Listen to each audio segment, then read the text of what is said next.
Number 8 Saturn, শনি গ্রহ।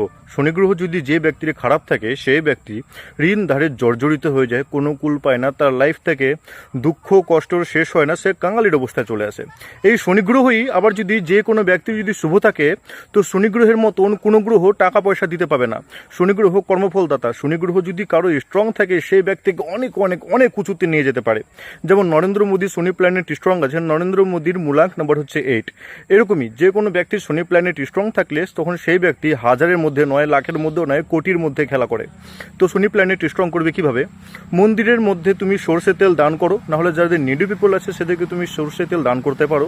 তারপর হচ্ছে শনি মন্দিরে বা পিপল গাছের তলায় তুমি যদি মাটির প্রদীপ জ্বালিয়ে আসতে পারো, তাহলে শনি প্ল্যানেট স্ট্রং হয়। তোমার পা পরিষ্কার রাখবে, ছেঁড়া ফাটা জুতো পরবে না, লেবার ক্লাসের যারা লোক আছে তাদের সম্মান করবে, তাদের কিছু না কিছু ডোনেট করতে থাকবে, দেখবে শনি ঠাকুর ঠিক সন্তুষ্ট হবে এবং বৃদ্ধ মানুষদের